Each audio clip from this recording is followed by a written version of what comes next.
É isso. Vamos falar um pouquinho sobre esse seu processo de transição em 2018, Andrei. Depois aí de quase, quase não, mais de 20 anos, né, entre RBS e TV Globo, né?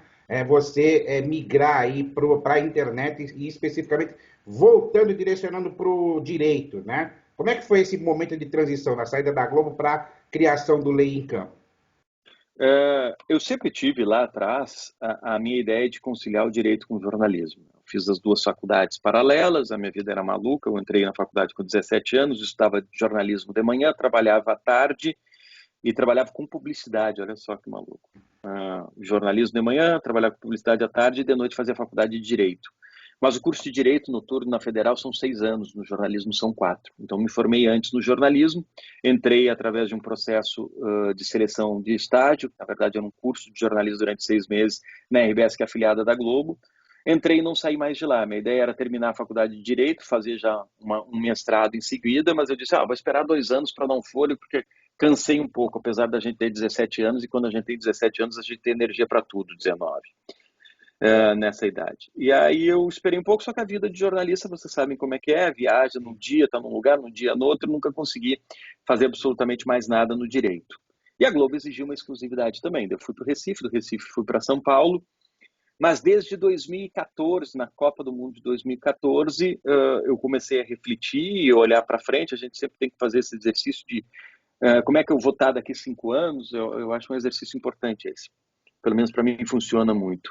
E eu senti que já em 2014 que a realidade da TV aberta iria mudar muito, né? Não só a importância que ela teria para o setor da comunicação, ela continua muito importante, vamos colocar esse parênteses, né? Porque ela atinge uma massa de pessoas que a internet não chega por uma dificuldade econômica, né, e até pelo Brasil ser um país muito continental, muito grande, a internet não é boa em vários cantos do Brasil ainda, então ela tem uma importância muito grande, mas ela é menor, como a gente estava dizendo que foi há 5 anos, daqui a 5 anos ela vai ser menor ainda. Então lá em 2014 eu pensei, olha, as coisas vão mudar, a TV deixou de investir muito nessas viagens que eu gostava de fazer, nesses projetos, apresentava um projeto para mostrar a Olimpíada de Esquimó no Alasca. Vamos lá, Andrei. Daí eu fui, fiquei 14 dias, fiz um documentário para o Esporte Espetacular. Ela deixou de investir nisso, porque não se tinha mais receita e porque mudou também a linha editorial. Se ficou muito no dia a dia, eu disse, olha, tem que começar a me mexer. O que eu vou fazer? Eu quero conciliar o direito. Que área do direito que eu vou me especializar? Vou me especializar em direito esportivo, porque eu tenho uma experiência com esporte muito grande, eu tenho um networking bom e é uma área que eu gosto bastante.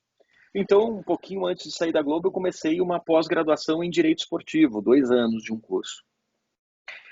Gostei demais, nesse meio tempo eu saí da Globo, depois de uma negociação de contrato. Isso já vinha dando sinais que a relação ia acabar, né?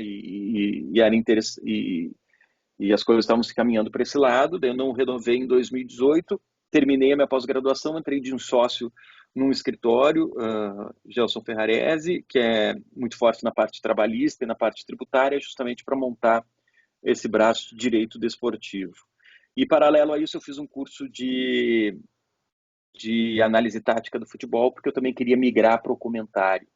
Eu já fazia no Grupo Globo alguns comentários no Redação, no Seleção, no Bem Amigos, mas não tinha comentado jogos de futebol e uma visão completamente diferente que o repórter tem, não só do campo, né, que a posição é diferente, mas da leitura do jogo, daquilo que precisa prestar atenção durante o jogo. Então eu fiz um curso de análise tática para trabalhar como comentarista, entrei no grupo da Zon, que estava entrando no Brasil, eu, Dudu Monsanto e Leandro Mamute fomos os primeiros a trabalhar pro da Zon no Brasil, e montei também um portal de direito desportivo que se chama Lei em Campo. Então, hoje tem essas 3 frentes de trabalho. Foi um trabalho de migração muito prazeroso, mas que exigiu e ainda exige de mim muito estudo, muito aprendizado, porque são áreas novas para mim. Legal. Agora vamos entrar um pouquinho justamente nessa área do direito desportivo, né? Até porque tem um amigo meu, Alexandre Grosso, que é advogado, São Paulino, né? E ele tem a curiosidade de ouvir algumas coisas do direito desportivo, né? Eu sempre digo, Andrei, que o futebol brasileiro, ele vive, digamos, um limbo jurídico, né? Por quê? Porque os clubes de futebol, eles seguem pelo menos até onde eu sei, é a legislação das associações, né? É onde você tem que ter uma eleição, eleger um presidente, tem conselhos que fazem a gestão, né? A fiscalização, na verdade, que é o caso do Conselho Deliberativo, mas aí o que acontece? Os clubes acabam, os dirigentes acabam não respondendo, né, financeiramente pelos desmandos que fazem. E aí a gente vê desastres como os recentes que aconteceram com o Cruzeiro, né, com o Vasco da Gama, com o Botafogo e agora também provavelmente com o São Paulo Futebol Clube, né? A minha pergunta para você a respeito disso é: realmente existe esse limbo e que o ideal seria mudar a legislação que rege os clubes, ao invés de seguir para esse modelo que muita gente fala de clube-empresa? Vamos lá, Vanderlei. Primeiro, vou começar pelo fim. Clube, empresa ou associação? Cada clube precisa entender a sua natureza. Isso tem que ser um processo de muito diálogo. No meu ponto de vista, na minha análise, entregar clubes que são patrimônios culturais, que têm uma torcida muito grande para uma empresa, para um dono, para mim não seria o melhor caminho. Clubes médios e pequenos, para mim seria. Essa é a minha análise. Tá? Mas o importante é que, independentemente dessa natureza jurídica que o clube adote, ele tenha uma gestão profissional, uma gestão responsável, que adote mecanismos de compliance, projetos de integridade, que o clube se proteja internamente, que seja transparente, que tenha compromisso ético e compromissos legais. Isso aí se pode fazer tanto por uma administração de uma empresa, né, de um clube empresa com essa natureza jurídica, ou então via uma associação esportiva. A gente tem exemplos de clubes associativos que se organizaram administrativamente. O Flamengo é uma associação que se organizou administrativamente. O Bahia hoje é referência e é uma associação. Foi clube empresa há pouco tempo e foi uma tragédia.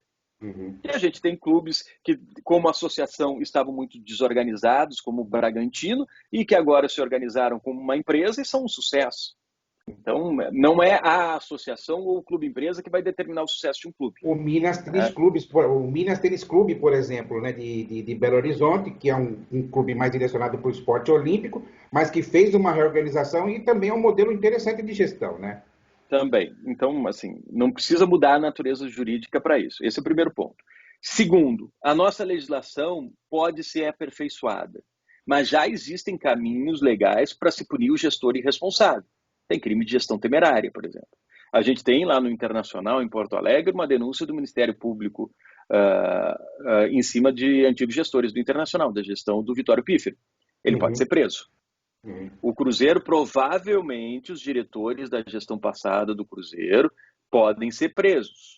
Claro que respeitando o devido processo legal, com o amplo direito de defesa sendo respeitado, caminhando todos os ritos processuais necessários, mas depois de um julgamento eles podem ser presos, depois de uma análise criteriosa dos fatos. E pela leitura que a gente tem, eles devem ser presos. Existe caminho legal para isso. Então, o que acontece é que nesse modelo associativo ainda existe uma proteção muito grande dos próprios conselhos, dos próprios parceiros a esses gestores. Porque é uma relação política que existe ali. Né? É o presidente do clube, que é amigo do conselheiro e que tem uma gama de protetores, que vão dizer, não, vamos esquecer essa história porque vai ser ruim para a imagem do clube, daí abafa, não investiga, não apura direito, não entrega para o Ministério Público para apurar, e vão se retroalimentando de uma cultura que é prejudicial para a instituição. Né? Eu acho que essa é a leitura que eu tenho. Agora, a gente pode aperfeiçoar isso sim. Existe um projeto de lei, o 6817, que está no Congresso, para ser analisado pelo Senado, com a relatoria do senador Roberto Rocha. Ele precisaria dar uma olhada e tirar isso da gaveta, que prevê uma nova lei geral do esporte, não precisaria inclusive dessa MP, que está trazendo toda essa confusão jurídica, que fala de direitos de transmissão, que regulamenta a profissão de árbitro, que está completamente abandonada no Brasil, que unifica a legislação esportiva para não ter lei Pelé, estatuto do torcedor, lei de incentivo ao esporte, unifica tudo numa grande legislação e única legislação, seria um código do esporte brasileiro, e que ela prevê, inclusive, a tipificação do crime de corrupção privada no esporte. Isso é revolucionário. Por que que o Marinho foi preso nos Estados Unidos e não foi preso no Brasil? Porque lá crime de corrupção privada está tipificado. É crime a corrupção privada. No Brasil não é. Não tem tipificação. Tem mecanismos internos de proteção, que tu pode fazer alguma avaliação interna, proteger, mandar o cara embora, entregar para o Ministério Público para ver se entra com gestão temerária. Mas não é crime. Então, esse projeto de lei, se for aprovado, esse PL, para mim ele seria revolucionário justamente por isso. Porque daria ainda às instituições esportivas esse caminho legal para cobrar dos gestores mais responsabilidade.